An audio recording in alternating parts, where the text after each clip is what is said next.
जरांगे बाले किल्ला बीड जिल्हा जरांगे पाटलांचा बाले किल्ला बीड जिल्हा आरक्षण आमच्या हक्काचं नाही कुणाच्या बापाचं आरक्षण आमच्या हक्काचं नाही कुणाच्या बापाचं। दादा तुम्ही कुठून आले ते तुमचं नाव सांगा काय ओबीसी मध्ये तुम्ही काय सांगणार? माझं नाव ऋषिकेश सुरेश जाधव आम्ही बीडवरून आलो। काय सांगा तुम्ही ओबीसी मध्ये तुम्ही आज आंदोलन केलेले मुंबईमध्ये काय तुम्ही सांगायचं काय नाही की आमचा ही लढाई ते सरकारला आता आम्ही बोलतोच ना ते दादाला लवकरात लवकर त्यांच्या मागण्या पूर्ण करा हे आमचा ह्याद्वारे इशारा आहे। भरपूर मागणी पूर्ण नाही होत तुमचा पुढचा कदम काय? आता आम्ही तर इथून उठणार नाही तर जर दादा आता आम्ही काय असं नाही आरक्षण दिलं म्हणून आम्ही कुठं काय दगडफेकी आम्ही काय करणार नाहीत। दादा जे म्हणतील त्या पावलावर आम्ही पाऊल ठेवणार आहेत। माझं नाव संतोष महादेव जाधव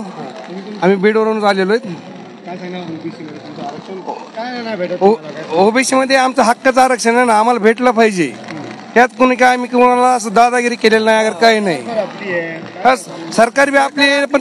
त्यांना सहज मागतो ना आपण आरक्षण द्यायला तयार नाहीत ते जर आता दादा म्हणतील तसं करणार आहेत आम्ही जर दादा म्हणले शांततेत आरक्षण लढा करा शांततेत करू जर दंडके हातात घ्या म्हणले आम्ही दंडके हातात घेऊ जर बाकी अजून काही सांगितलं तर ते आदेश अमित पाटलांचे नक्की पाळू। जोपर्यंत दादा काय बोलणार नाही तोपर्यंत आम्ही शांत आणि ह्या आझाद मैदानावर बसून राहणार आहेत। मग हे पाऊस असो काय असो पावसाचं तर आम्ही नियोजन केलेलं आहे आम्ही ताडपत्री बाहेरून आणून आम्ही नियोजन करून ठेवलेलं आहे बाकीचे दादा म्हणतील ते आणि सरकारला बी आमची कळकळीची विनंती आहे आतापर्यंत तुम्ही कुठलीच ऍक्शन घेतलेली नाही लवकरात लवकर तुम्ही ऍक्शन घ्या तुम्ही गप बसून चालणार नाही 7 कोटी मराठ्याचं काळीज इथं बसून बसले तिथं जगाचा पोशिंदा।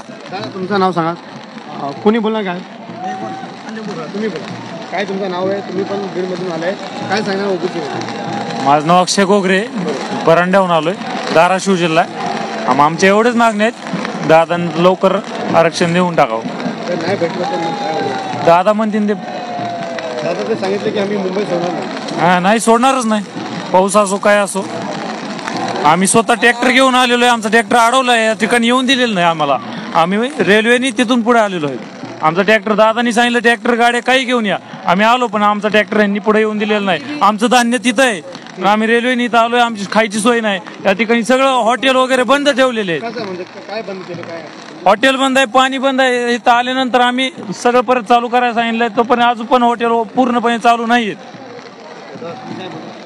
बोलतो नंतर बोलतो तरी लवकरात लवकर सरकारला कळकळीची विनंती आहे की दादाकडे लक्ष द्या तुम्ही असं गप बसून चालणार नाही आणि जरी तुम्हाला 2-10 दिवस गप बसायचं आहे तरी आम्ही 15 दिवसाची तयारी करून आलेलो इथं आमच्याकडे गॅस आहे गव्हाचा कट्टा आहे ज्वारीचा कट्टा आहे आम्ही काय असं हलक्यात आलेलो नाही तर तुम्हाला असं लांबवायचंय ना तरी बी आमची तयारी पण लवकरात लवकर तुम्ही लक्ष द्या कारण तुम्ही सुद्धा कुठं आम्ही काय असं वेगळ्या जातीचे तुम्ही वेगळं आम्ही मान्य म्हणजे असं धरीत नाही तर त्याच्यामुळं लवकरात लवकर तुम्ही दादांकडे लक्ष द्या एवढी आमची विनंती।